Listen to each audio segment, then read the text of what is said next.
Hello, friends, and welcome back to another episode of the Iron Sharpens Iron Bible Study Podcast. And welcome to Lesson 5 into our study of Hope for Facing Storms. This week's lesson is entitled, What God Wants When Life is Hard. How are we supposed to hold on when times are tough? You know, we're experiencing tough times in our country right now. It's kind of been flipped up on its head. It's been thrown upside down. No one could have imagined that this would be the way that the world would look today. What are we supposed to do during such difficult times? What does God want when times are hard? We're going to spend some time in the book of James tonight, or today, whenever we're listening to this. Last week we looked at how James talked about how we make our plans and realizing that we are just a mist as we live in this world. Now I want us to turn our attention to how James begins his letter to Christians in the first century. In James chapter 1 and verse 2, it says, "My brothers and sisters, whenever you face trials of any kind, consider it nothing but joy." This is an important starting point for dealing with the trial. Understand that there is something God wants you to do. When trials hit, a trial of any kind, there is something that God wants you to do. Trials are not pointless. Difficulties are not senseless. God has a purpose in trials and suffering. James wants us to know that trials are not a waste of time and to understand that God he's doing something. James wants us to look at our trials in a particular light. When we face trials of any kind, we're to look at our trials with joy. God wants us to do something when trials come, and the first thing he wants us to do is to consider our trials as nothing but joy. Now, on the surface, this doesn't make any sense. Why would we ever consider facing trials as nothing but joy? James is going to explain why in just a minute. But before we can consider why we would do something like this, we need to see that James wants us to look at our trials differently. James doesn't say that trials are joyful or that they're fun. He says that he wants us to look at our trials as nothing but joy. He doesn't say that you need to feel joy. He says he wants you to regard your trials as nothing but joy. We're supposed to make a mental judgment about what we're facing.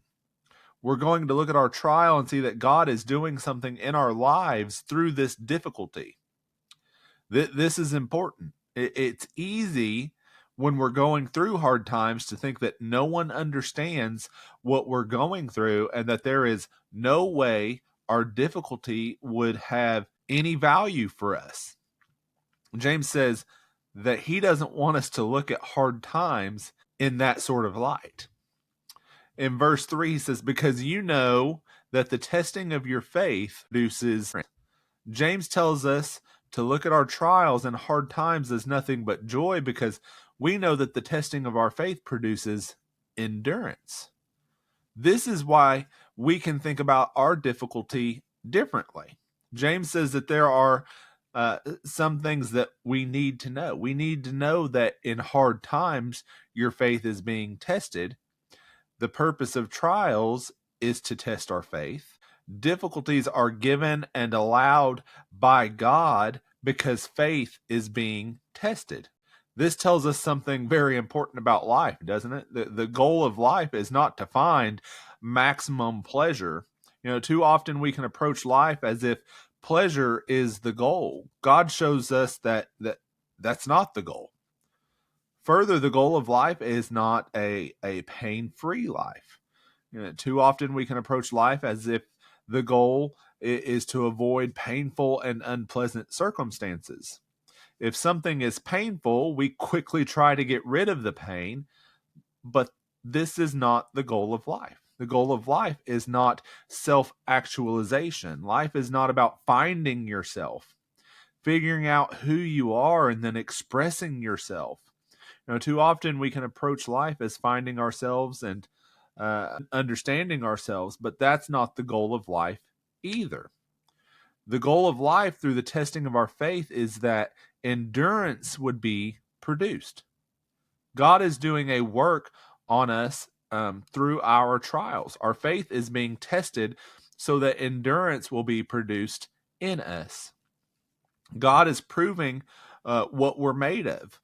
Peter uses the picture of faith being refined by fire in 1 Peter chapter 1, verses 6 and 7. It says, "In this you rejoice, though now for a little while, if necessary, you have been grieved by various trials, so that the tested genuineness of your faith, more precious than gold that perishes through though it is tested by fire, may be found to result in praise and glory and honor at the revelation of Jesus Christ."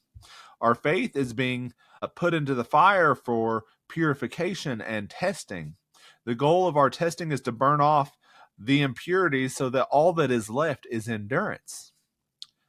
Now, we must not think of endurance as being passive, because that's not the indication of this word. The point of the trial is not to see if you can survive it, just passively enduring. No, the point of the trial is to build a fortitude in your spiritual character. The point is to give endurance so that you can hold on to God with a strong grip. How we respond to trials reveals the condition of our hearts. James is very concerned about how we look at trials and how we respond to them. How we respond to trials reveals the true value of our hearts. The true character of a person is revealed when put under pressure. It's really easy to maintain a facade until you're put in a crunch. How you handle hard times reveals who you are and what it is that is inside of you. So James tells us to look at our trials and hard times with joy, because this is a chance to fix what's wrong inside of you. You're going to discover something about you and about your faith when you go through hard times. Think about what is happening in the world right now and notice what you're discovering about yourself and about your faith. We're having idols exposed. We're having our faith exposed. We're having our desires exposed. We're being shown what our heart and mind truly consist of. Peter says your faith is going to be refined and purified. James says you're going to be given spiritual endurance. You're going to be given the power to hold on to God with a strong grip. When we think about going through trials in this light, we can see that we should look at our difficulty differently. If you're a Christian, you need this. You need to have your faith fixed. You need to have your faith strengthened. You want to have a stronger grip on God. You want to have the power to hold on to the Lord no matter what happens. And in James chapter 1 and verse 4, he says this, "And let endurance have its full effect." Now, James says something very important, because this is where our failure frequently lies. James says you have to let this process have its full effect. Our endurance grows through the testing of our faith, so we need to let this process have its full effect. Our failure frequently lies in that we try to stop our trials early. We try to bail out in the trial process. We try to cut the pain short. To put this another way, rather than learning through the testing of faith and seeing where our faith is being refined so that we can build greater spiritual strength, we just try to end the suffering so that we can get life back to normal. Rather than working through the difficulty of a marriage, people quit by divorcing to stop the pain. Rather than working through the difficulty of loss, people quit by turning to alcohol, drugs, some even to suicide.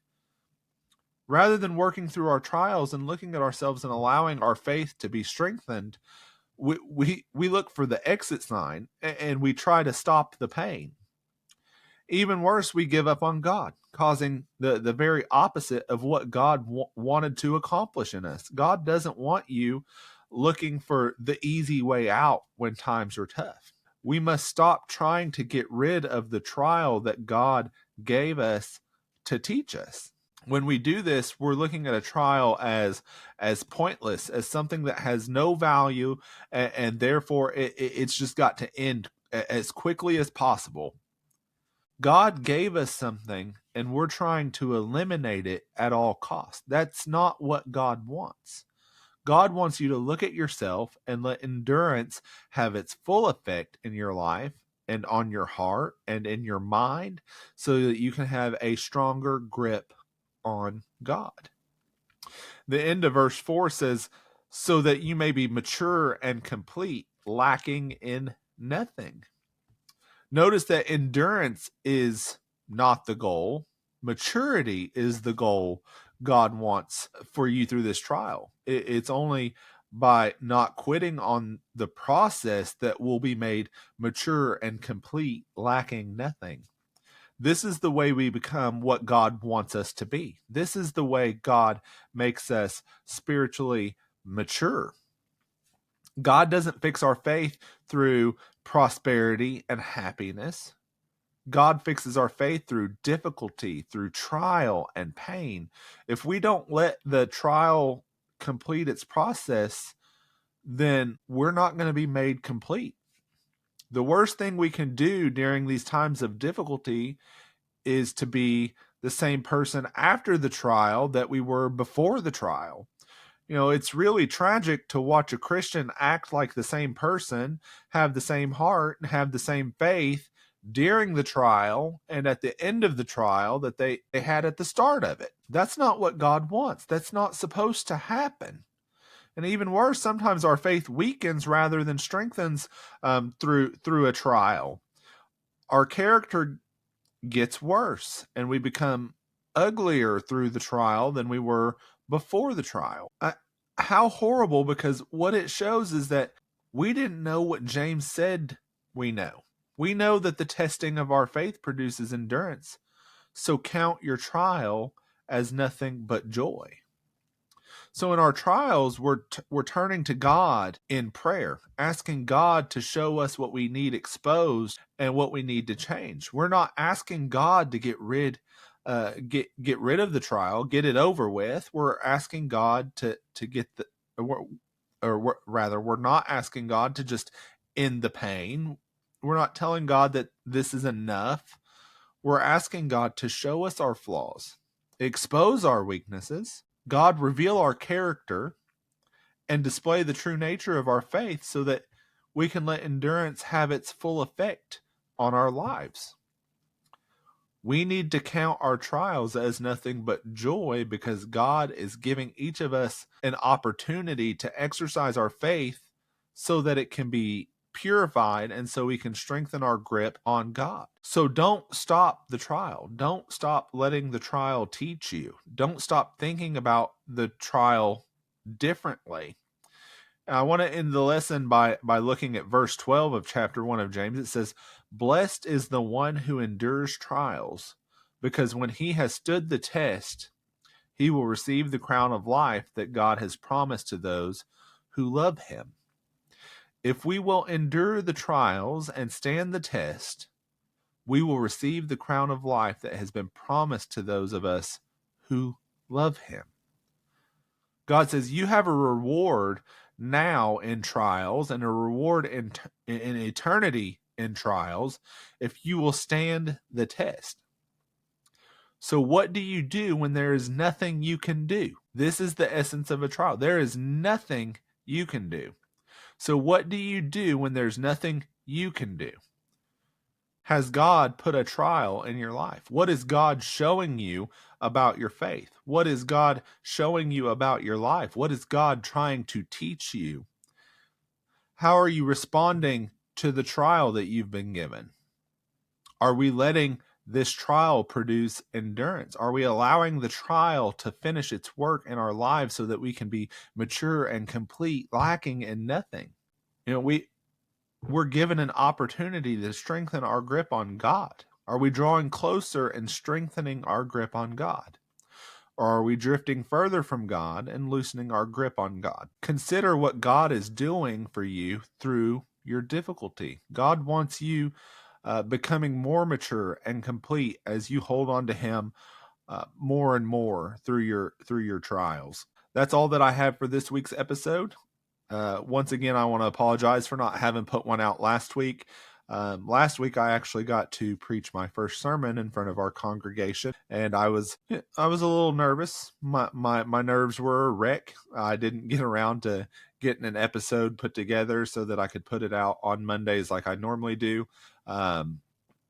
This week I did better. I'm also preaching again tonight. I record these episodes on Sundays and I put them out on Mondays.